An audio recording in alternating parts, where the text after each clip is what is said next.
Welcome to The Independent Activist. This is a new podcast coming from Belfast in Ireland, and I will be talking about current politics, political analysis, a weekly update with a weekly podcast explaining, in my opinion, what's happening in world geopolitical events. So I suppose the most recent political event has been the 2024 election in America, which President Trump has won. He's won this despite the fact that Kamala Harris and the people in the Democratic Party have not only demonized him from his election in 2016, but various branches of the Democratic Party and its associates within the judicial and the policing infrastructure in America have tried to bring President Trump to court. Tried to say he was a Putin apologist. Tried to say that all the different political initiatives that he had, like going to Korea, where he tried to unite North Korea and South Korea, are all part of some kind of Machiavellian attempt to change world politics, not in the interests of America, but in the interests of the wider world. Well, what Kamala Harris proved during her election is that policies are no longer to the forefront of American politics, it's personalities. They have attacked their opponent on many different levels. They have also used lawfare against him in order to delegitimize him.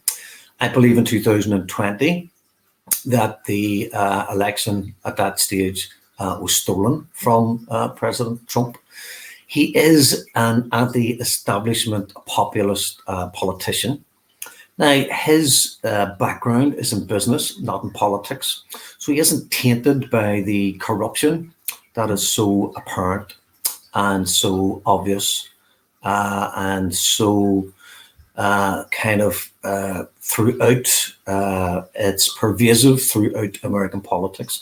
I don't believe anyone gets into any senior post who isn't already compromised, blackmailed, or bought within the institutional framework of American politics, which is really lobbyists, invested companies like the tobacco industries, like the military industrial complex, like big pharma. All these groups are there in order to buy political policy through buying the politicians, which they support financially on their road, not only to the White House, but to Congress and to the House of Representatives. I think it's important to view this win for Trump as a vote not for President Trump and his policies, but as a vote against the mainstream establishment, against the lies that we have had from the Democratic Party and others over decades. I understand he's a member of the Republican Party.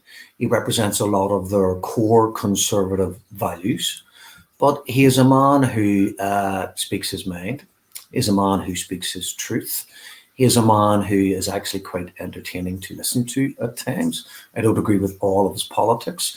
I don't agree with his view on immigration necessarily, and women, and on the people who he claims to support, which is the working class in America, but I'm not sure that's what he really does. A lot of them say what needs to be said in order to garner votes, in order to be elected, and then very rarely do they actually follow through with their election promises. But he said he'll end the war in Ukraine, which is very interesting. So all he has to do, that my view of Trump is he's not a politician, he's a businessman. So when he comes to the table, he comes to the table not with the political baggage of a political party and a history of compromise within that system. He comes to the table as a businessman who says, right, here's the problems, here's the issues, how are we going to resolve it? That's what he tried to do in North Korea, that's what he tried to do with Russia. I understand the tariffs he put in against China. I understand that when it comes to Iran, he pulled out of the accord with the Iranians over their atomic use of atomic energy.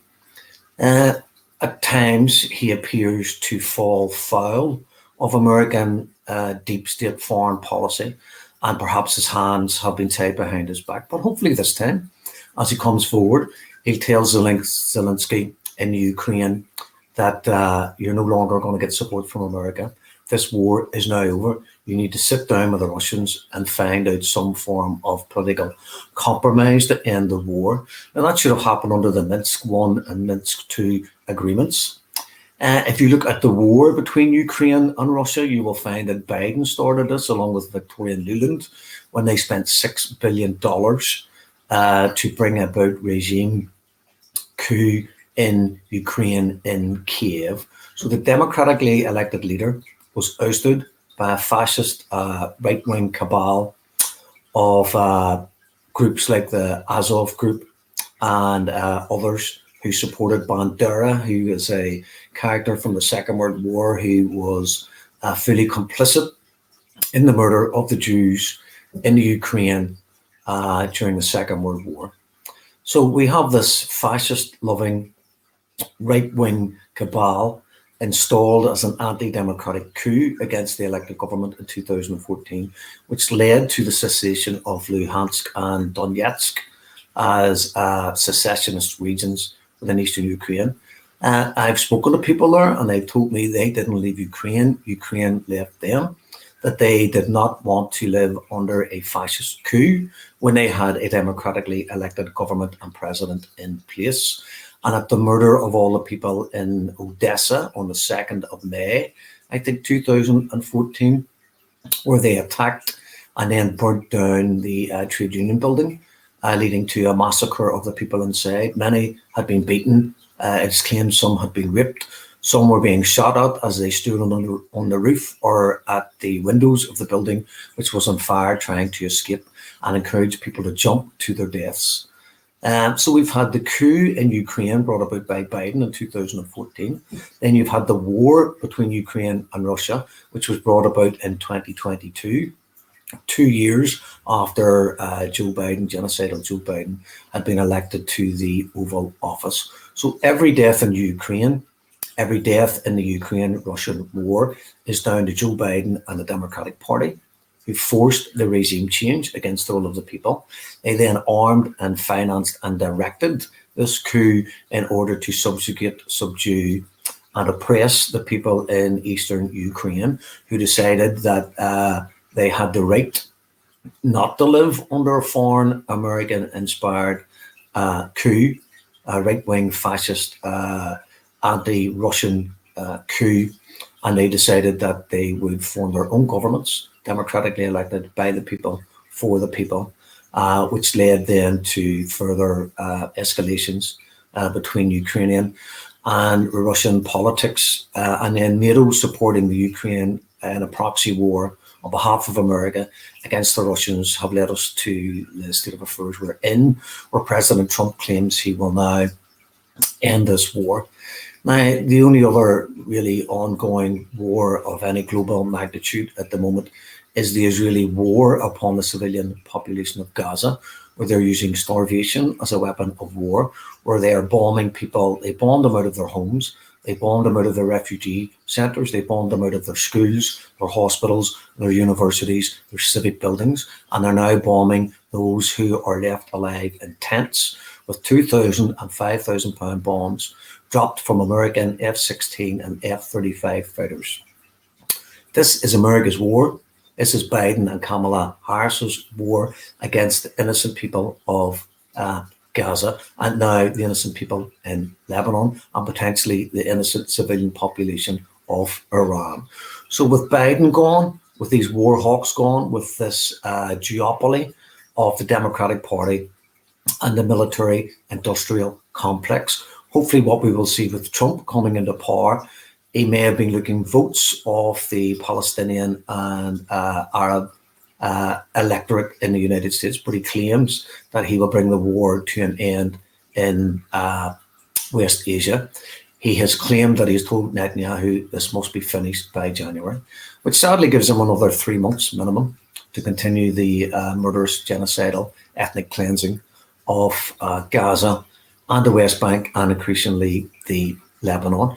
Now, if he does what he said he's going to do, and he's going to bring this war to an end, let's see potentially what that might mean. The Israelis are bombing and starving people in northern Gaza in order to force them to move south past the Wadi, which is really basically a geographical divisional point within Gaza. They want to clear that part of Gaza. They also want to clear southern Lebanon if they can in order to expand Israel. Israel is the only nation in the world that doesn't define its borders because it covets land and resources of its neighboring sovereign neighbors. So if Trump comes in, even if the war stops tomorrow, it's possible there'll be no one left alive in northern Gaza. That will become a de facto military camp for the Israelis to continue the genocide in southern Gaza, in Khan Yunis, Gaza City, and Rafah. There's already talk about the land being sold in order for people to have seaside properties facing onto the Mediterranean Sea. If Trump actually brings an end to Netanyahu's genocidal attack on the innocent people of West Asia, it's because he's a businessman. It's because he's going to sit down and he's going to see the money being spent, the 26 billion so far being spent by the Americans on this 13, 14-month war on Gaza. He's sitting watching the destruction of Israel's international prestige and the international prestige and standing of the USA. If he can use his business acumen to sit down and say, look, enough is enough, this must stop. You must either resist and desist from these military occupations and this military adventurism and find a collective answer to the political situation in West Asia. Well, that is a bonus for the world to bring peace to the Palestinian people who are suffering day and daily. No food, no water, no electricity, no access to sanitary stations. People basically dying from things that they shouldn't die from. The polio epidemic, the first time in 25 years that polio has resurfaced in Gaza. I've always had a concern around these vaccines. Why would Israel, who's trying to kill as many Palestinians as possible, potentially up to 200,000 as we speak, why would they want to immunize and vaccinate the children against this current disease, which is running rampant, this polio in Gaza? I wonder, is there something else in these vaccines that we won't find out until later on? They did sterilize Black Jewish women coming from Ethiopia to work in Israel, told them they were getting flu shots, but actually what they were giving them was a form of contraception, which would last a period of time, and then they would be invited to get a booster for their flu shots, and they were actually getting a booster for their contraception injections, done against their will, done without their consent. Lied to and deceived the way the Israeli governmental structures act when it comes to morality against anyone. So perhaps Trump, he's not the Messiah, he's not our savior, but if he ends the war in Ukraine, then every life saved is a bonus. If he brings some form of structure onto the Israelis that they cannot act with impunity and act without accountability and murder at will as many people as they feel it is necessary for them to impose their political military policies upon the people of the region, any life saved there will be a bonus. So I think we have to wait and see what happens. I think we have to wait and see if Trump will be a man of his word.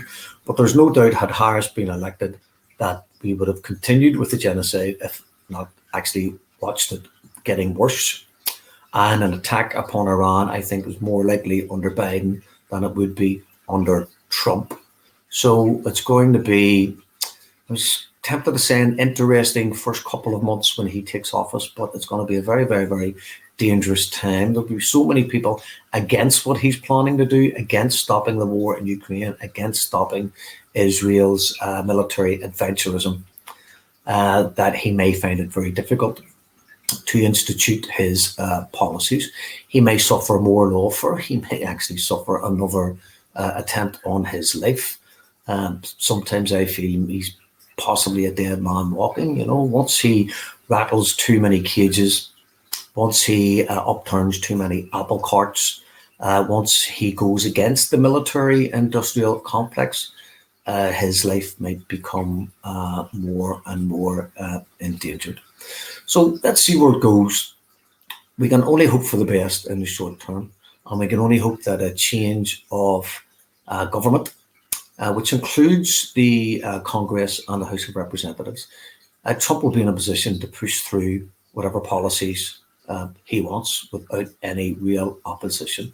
So if he's a man of his word, the world could be in a far better place within the next 6 to 12 months. And if he backtracks, and if he backs down, and if he shows weakness in the face of his enemies, then I fear we are all going to be in a very dangerous place. Thank you.